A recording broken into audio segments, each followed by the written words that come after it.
الحمد لله نحمده ونستعينه ونستغفره ونؤمن به ونتوكل عليه ونعوذ بالله من شرور أنفسنا ومن سيئات أعمالنا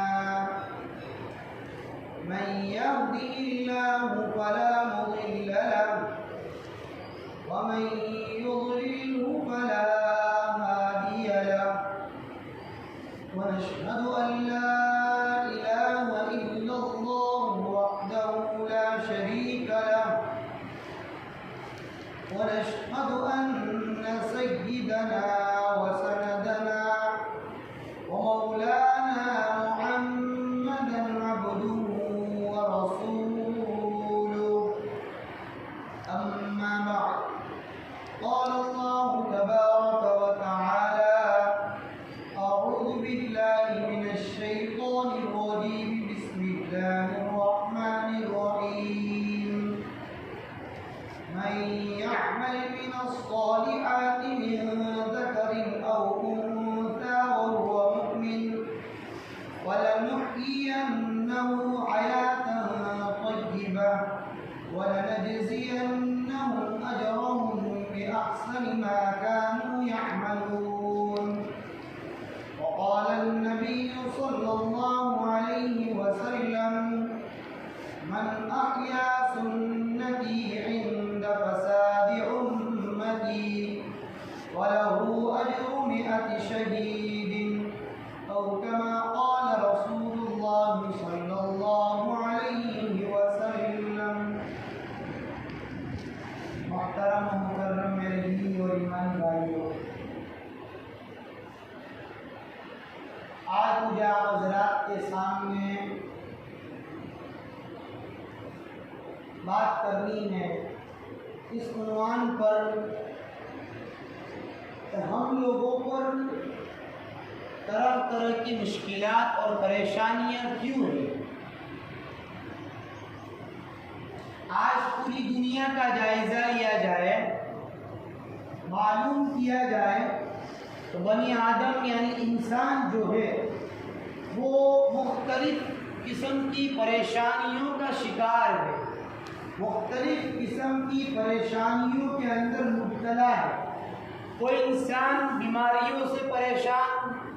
کوئی انسان حالات کے حساب سے پریشان ہے، کوئی انسان کاروبار سے پریشان ہے، تو کوئی انسان بیوی سے، کوئی شوہر سے، کوئی اپنی اولاد سے پریشان ہے۔ الگ الگ قسم کی پریشانیوں کے شکار ہے۔ ایک سوال یہ ہوتا ہے کہ کیا اللہ تبارک و تعالیٰ نے کوئی نعمت کے اندر کمی رکھی ہے یا کوئی نعمت نہیں عطا کی ہے کہ جس کی وجہ سے ہمیں پریشانیوں کا سامنا کرنا پڑتا ہے؟ حالانکہ اللہ تبارک و تعالیٰ نے مال و دولت سے بھی نوازا، اللہ تعالیٰ نے بہترین قسم کے مکانات سے نوازا، اللہ تبارک و تعالیٰ نے کاروبار سے نوازا ہے، اور ساری نعمتوں سے اللہ تبارک و تعالیٰ نے ہمیں نوازا ہے۔ ان سہولیتوں کے ہوتے ہوئے بھی ہم لوگ پریشان ہیں، کیوں؟ اب دوسری طرف آپ لوگ دیکھیے صحابہ کرام رضوان اللہ تعالی علیہم اجمعین کو کہ ان کی زندگیاں جو تھی وہ پرسکون تھی، خوشگوار زندگیاں تھی۔ نہ ان کے پاس پہننے کے لیے کپڑے تھے، نہ ان کے پاس مال و جائیداد تھی۔ اکثر صحابہ کرام فقراء اور مساکین تھے، ان کے پاس نہ کھانے کے لیے کوئی انتظام تھا، ان کے پاس پہننے کے لیے کپڑے مکمل نہ تھے، یہاں تک کہ ان کے پاس رہنے کے لیے بہترین قسم کے مکانات نہیں تھے، بلکہ 4 دیواریں بھی نہیں تھی، جھوپڑوں کے اندر وہ لوگ رہتے تھے۔ اس کے باوجود بھی، ان سہولیتوں کے نہ ہونے کے باوجود بھی وہ خوشگوار تھے، نہ ہونے کے باوجود بھی ان کی زندگیاں سکون والی گزرتی تھی۔ ان کو نیند ایسی آتی تھی کہ ان کو نیند کی گولیاں کھانی نہیں پڑتی تھی. ان کی زندگیاں ایسی تھی کہ ان کے مکانات، ان کے گھر جنت کے ایک نمونے تھے، جنت کے بغیچے تھے. پھر ان کے اور ہمارے درمیان فرق کیوں آ گیا؟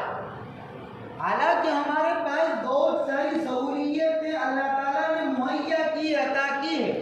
اس کے باوجود بھی پریشانیاں. جائیں کہ ظاہر میں تو ہم خوشگوار نظر آئیں گے، کوئی انسان ظاہر میں تو ہنستا مسکراتا آپ کو نظر آئے گا، لیکن اس کے بیک گراؤنڈ کو یا اس کی پچھلی زندگی کو، اس کے اندر کی زندگی کو دیکھا جائے تو وہ کہیں بیوی سے پریشان ہوگا، تو کہیں کچھ بیماریوں میں مبتلا ہوگا، تو کہیں کسی نہ کسی قسم کی بیماری اور کسی پریشانی کا شکار ہوگا. کیوں؟ کیا وجہ ہے ان چیزوں کی؟ یاد رکھیے، جب بھی دنیا کے اندر یا کسی بھی جگہ پر ہم پر یا دنیا پر کوئی بھی قسم کی مشکلات آتی ہے تو سب سے پہلے ہماری زبان سے یہ بول نکلتے ہیں، یہ الفاظ نکلتے ہیں کہ یہ آنے والی مصیبت، یہ آنے والی تکلیفیں جو ہیں اور یہ ساری چیزیں اسرائیل کی سازش کی طرف سے ہے، اسرائیلیوں کی طرف سے ہے، یہودیوں کی طرف سے، فلاں کی طرف سے، فلاں کی طرف سے یہ سازشیں رچی گئی ہے، پروپیگنڈے بنائے گئے ہیں، جس کی وجہ سے ہم پر یہ آرتھک بیماریاں اور آرتھک تنگی آ رہی ہے.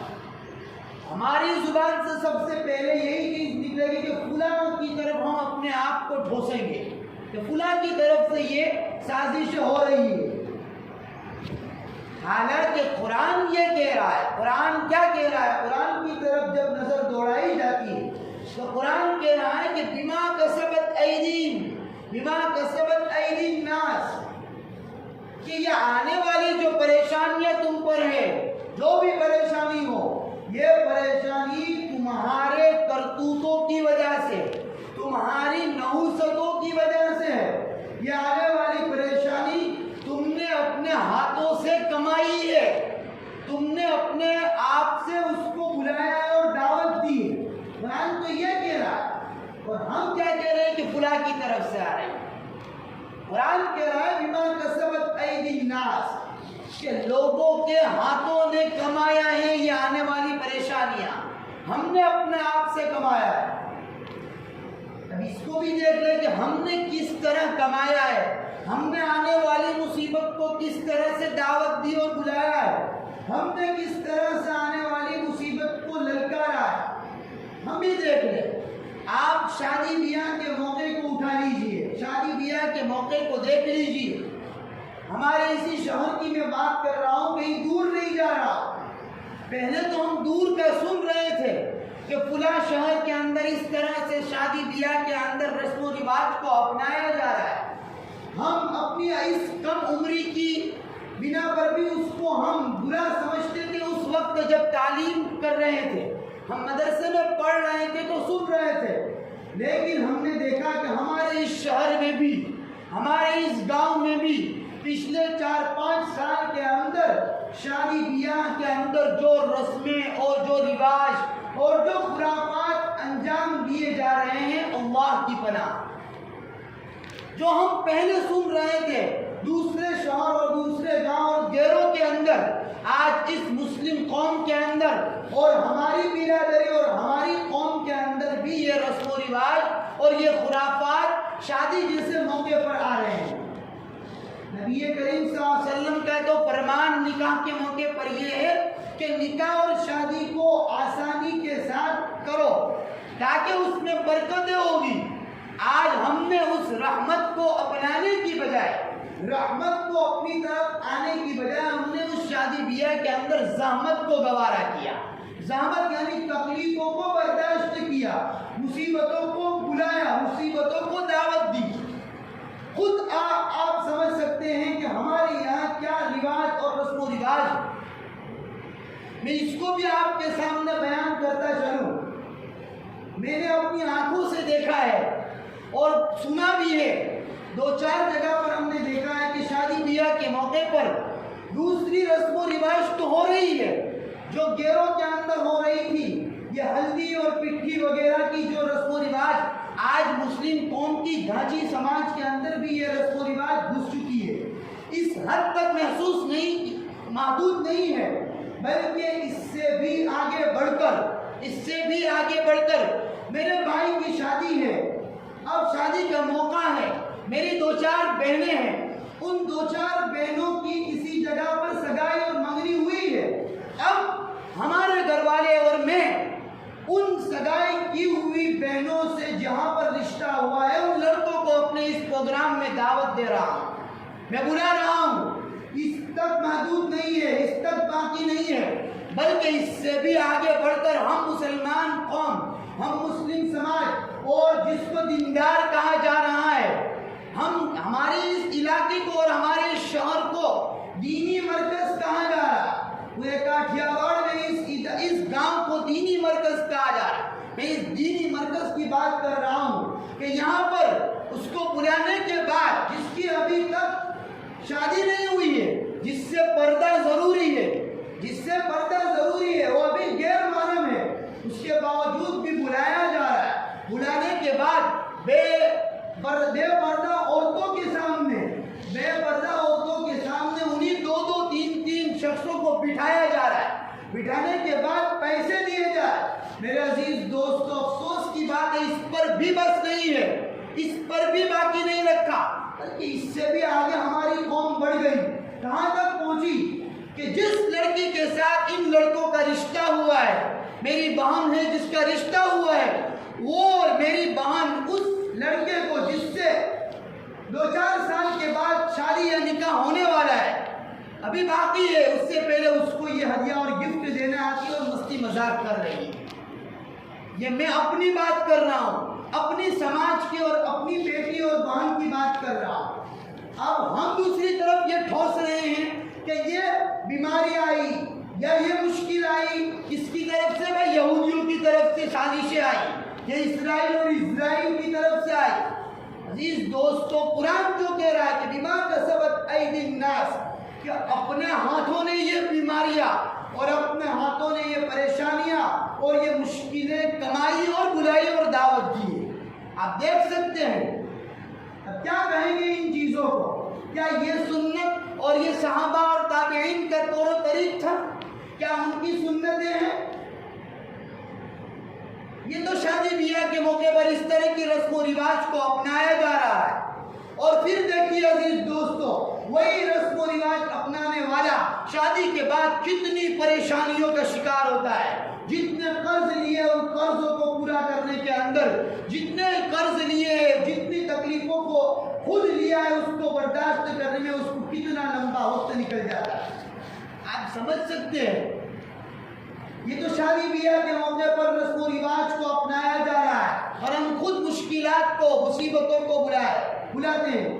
موت میت کے موقع پر بھی عزیز دوستو ایسی رسم و رواج اور ایسے طریقوں کو اپنایا جا رہا ہے جو شریعت میں ہے ہی نہیں، جو سنت یا مستحب بھی نہیں ہے، کسی کا انتقال ہو جاتا ہے تو اس کے بعد یہ تبارک کے نام سے لوگوں کو دعوت دی جا رہی ہے، فاتحہ کے نام سے لوگوں کو بلایا جا رہا ہے، معصوم کھلوایا جا رہا ہے، یہ کہاں سنت ہے، کہاں مستحب ہے عزیز دوستو یہ ساری چیزیں، اور اس کو ضروری سمجھا جا رہا ہے، اگر جمعرات کے دن قرآن خوانی نہیں کی گئی اور اس میں ہمارا قریبی رشتہ دار کوئی نہیں آئے تو اس کو تان و تشبیہ دی جا رہی ہے کہ فلاں شخص اور فلاں عورت یا فلاں خواتون نہیں آئی اس مجلس میں، صحابہ کا طریقہ اور نبی کریم صلی اللہ علیہ وسلم کا طریقہ تو یہ تھا کہ کسی کا انتقال ہو جاتا تو تجہیز و تدفین کے بعد وہیں پر ہی کچھ پڑھ کر بخش دیتے، پھر جب بھی موقع ملتا اس کی تعزیت میں گھر جاتے،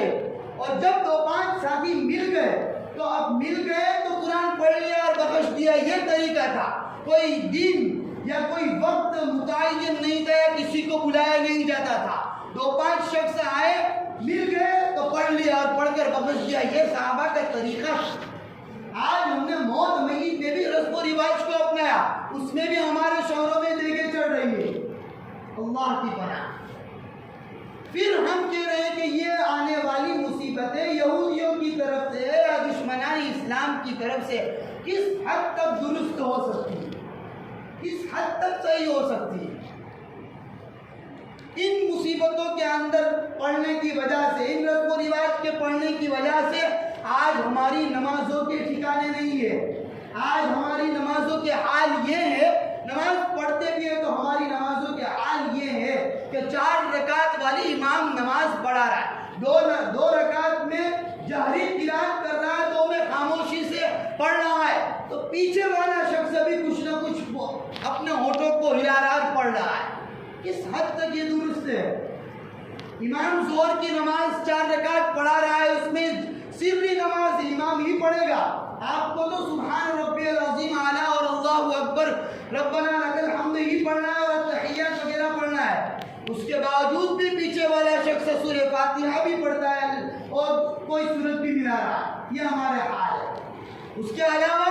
2 رکعت ہماری چھٹی ہے، 1 رکعت چھوٹ گئی ہے، تو اس کے بعد کس طرح سے نماز کو کون سی رکعت دہرانی ہے اس کا بھی ہمیں اندازہ نہیں ہے، اس کا بھی ہمارا ٹھکانہ نہیں۔ یہ ہم نے خود اپنی طرف مصیبتوں کو، پریشانیوں کو دعوت دی اور بلایا ہے۔ ہماری نمازیں قضا ہو رہی ہے، چھوٹ رہی ہے، جماعتیں چھوٹ رہی ہے، اس کی کوئی ہمیں پرواہ نہیں ہے۔ اس کی اول وجہ یہ ہے کہ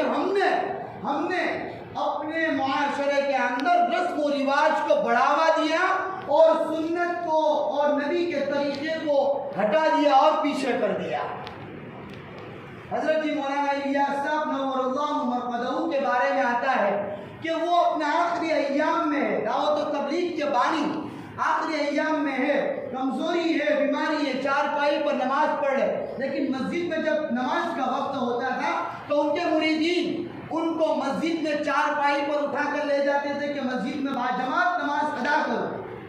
ایک دن کسی مفتی صاحب نے کہا کہ حضرت آپ خامخواہ اپنے اوپر تکلیف نہ اٹھائیے، میں اجازت دیتا ہوں اور فتویٰ دیتا ہوں کہ آپ گھر پر نماز ادا کر سکتے۔ حضرت جی مولانا الیاس صاحب نور اللہ مرقدہ نے جواب دیا کہ تو مجھے آخری وقت کے اندر منافق بنانا چاہتا ہے؟ میرے نبی کا فرمان ہے کہ جو نماز کو باجماعت نہیں پڑھے گا، جماعت کے ساتھ نماز کو نہیں پڑھے گا، وہ منافقوں میں سے۔ یہ میرے نبی کا فرمان ہے۔ آج ہماری نمازوں کے حال دیکھیے، نمازیں چھوٹ رہی ہے، قضا ہو رہی ہے، کوئی پرواہ نہیں۔ احسان کے بارے میں حضرت جی مولانا الیاس صاحب فرماتے ہیں کہ احسان کس کو کہتے ہیں؟ آج ہم میں سے ہر کوئی احسان کو یہاں تک محدود رکھتا ہے کہ بھائی احسان اس کو کہتے ہیں کہ بھائی کسی نے ہمیں کچھ روپیے پیسے ضرورت کے وقت پر دیے ہو تو اس احسان کو، یا کسی بھی قسم کی کوئی کام آیا ہو اس احسان کو باقی رکھنا چاہیے، اس کو ہم احسان کہتے ہیں۔ احسان اسی کو ہم سمجھتے ہیں۔ حالانکہ احسان کیا ہے؟ حضرت جی مولانا الیاس صاحب فرماتے ہیں کہ جبرائیل امین نے نبی کریم صلی اللہ علیہ وسلم سے پوچھا کہ مل احسان یا رسول اللہ، اے اللہ کے حبیب احسان کیا ہے؟ آپ صلی اللہ علیہ وسلم نے فرمایا ان تعبد اللہ کأنک تراہ فإن لم تکن تراہ فإنہ یراک۔ میں اس کو سمجھانا چاہتا ہوں کہ احسان کس کو کہتے ہیں۔ احسان اللہ کے رسول نے فرمایا کہ یہ ہے کہ تم اللہ کی عبادت کرو اس حال میں کہ تم اللہ کو دیکھ رہے ہو۔ میں عبادت اللہ کی کر رہا ہوں اس حال میں کہ میں اللہ کو دیکھ رہا ہوں۔ اگر اس مقام پر میں نہیں پہنچا تو یقیناً اللہ تو تمہیں دیکھ رہا ہے۔ اب یہاں پر جو اللہ کے رسول نے ان تعبد اللہ کا لفظ استعمال کیا، اس کا مطلب صرف نماز، روزہ، زکوٰۃ، حج یہ نہیں ہے، بلکہ تیرا ہر کام، تیری ہر عبادت، چاہے وہ معاملات کی لائن سے ہو، لین دین کی تجارت کی لائن سے ہو، چاہے وہ اخلاقیات کی لائن سے ہو، چاہے وہ معاشرت کی لائن سے ہو، ہر کسی کے اندر تیرا یہ عمل، ہر عمل کے اندر تو اس طرح اور اس نیت کے ساتھ بجا لا کہ تو اللہ کو دیکھ رہا ہے اور اللہ بھی تجھے دیکھ رہا ہے، اس کو کہتے ہیں احسان۔ آج میری اور آپ کی زندگی عزیز دوست ایسی ہے کہ خلوت کے اندر اور جلوت کے اندر الگ الگ ہے۔ میں ظاہر میں تو تمہیں اچھا لگ رہا ہوں، لیکن میری باطن میں اور تنہائی میں میری زندگی گناہوں کے اندر نکل رہی ہے۔ میں ظاہر میں تو تمہیں اچھے بول رہا ہوں، لیکن گھر کے اندر میں گالیاں بک رہا ہوں، گھر کے اندر میں نہ جانے کس گناہ کے اندر مبتلا ہوں۔ میری اور آپ کی زندگی خلوت اور جلوت میں اس طرح ہے۔ اللہ کے رسول صلی اللہ تعالیٰ علیہ وسلم فرماتے ہیں، اللہ تبارک و تعالیٰ قرآن مجید میں فرماتے ہیں من یعمل من الصالحات من ذکر او انثی، کہ بھائی تمہارے اوپر آنے والی جو مصیبتیں اور پریشانیاں ہیں ان کو دور کرنے کا حل یہ ہے، ان کو ہٹانے کا حل یہ ہے کہ مرد ہو یا عورت ہر کوئی ولی بن سکتا ہے اور ہر کوئی اس کام کو انجام دے سکتا ہے کہ جو کوئی بھی نیک عمل کرے گا، اچھے کام کرے گا، اچھے اعمال کو بجا لائے گا، اللہ فرماتے ہیں فَلَنُحْيِيَنَّهُ حَيَاةً طَيِّبَةً، کہ ہم اس کو یقیناً دنیا کے اندر پاکیزہ زندگی عطا کریں۔ جب اللہ تعالیٰ پاکیزہ زندگی عطا کریں گے تو آپ مجھے بتائیے کہ ہمارے اوپر آنے والی مصیبتیں باقی رہے گی یا چلی جائے گی؟ آنے والی پریشانی رہے گی یا چلی جائے گی؟ جب اللہ کا وعدہ ہے کہ ہم اس کو پاکیزہ زندگی دنیا میں دیں گے اور آخرت میں وَلَنَجْزِيَنَّهُمْ أَجْرَهُمْ بِأَحْسَنِ مَا كَانُوا يَعْمَلُونَ، اس کا جو بہترین بدلہ ہے وہ تو دے گا ہی۔ ہمارے اسلاف اور ہمارے بزرگ یہ فرماتے ہیں کہ ہمارے اس دور میں اور ہم نے نبیوں کو نہیں دیکھا، نبی کو نہیں دیکھا، صحاباؤں کو نہیں دیکھا، تابعین کو نہیں دیکھا ہے تو کیا کرے؟ ہمارے اسلاف فرماتے ہیں کہ وقت کے جو اکابر ہیں، وقت کے جو بزرگ ہیں، وقت کے جو دیندار علماء کرام ہیں، ان کی مجلسوں میں جا کر بیٹھے، ان کی صحبتوں میں رہیں تاکہ ہمارے اندر دین آئے، تاکہ ہمارے اندر ایمان کے اندر پختگی ہو، تاکہ ہمارے اندر سے رسم و رواج ختم ہو۔ اس کے باوجود بھی ہمارے شہر میں نہ جانے کتنی مجلسیں کس کس جگہ پر لگتی ہے،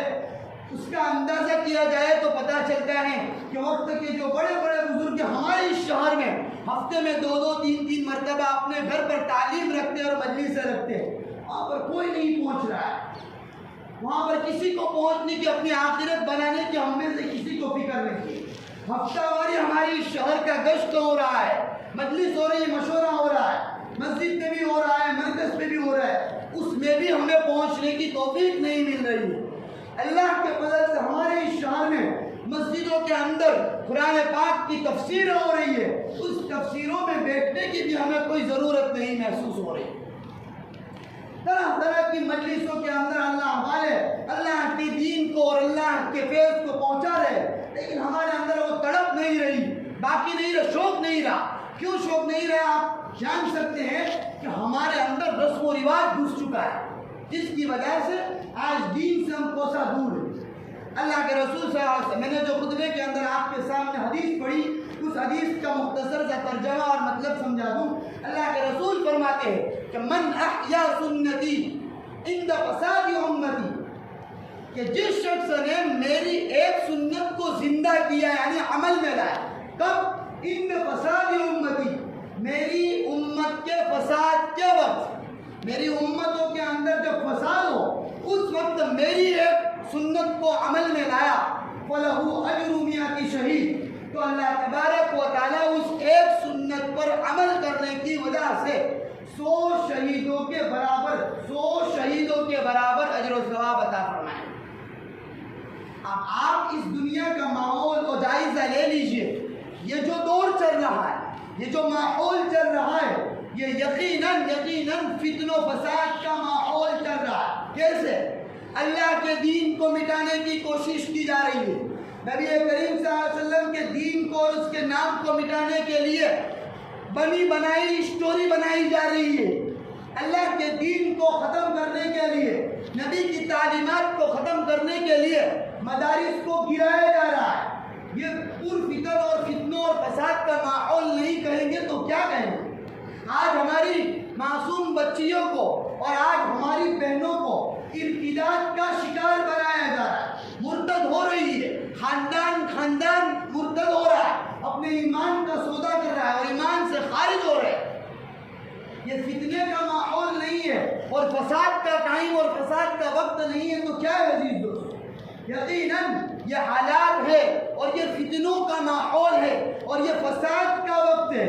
ابھی جو چل رہا ہے، ہماری معصوم بچیاں، مسلم قوم کی معصوم بچیاں اور بیٹیاں بہنیں جو ہے وہ گیروں کے ساتھ چلی جا رہی ہے اور مرتد ہو رہی ہے۔ یہ اس فتنے کے دور میں اللہ کے رسول فرماتے ہیں کہ میری ایک سنت کو اٹھاؤ، ایک سنت مسواک کی اٹھاؤ، اس کو مرتے دم تک ادا کرو۔ کرو، ایک دوسری سنت کو اٹھاؤ، اس کو ادا کرو، تمہیں اس کا اجر دنیا میں بھی ملے گا اور آخرت کے اندر بھی ملے گا۔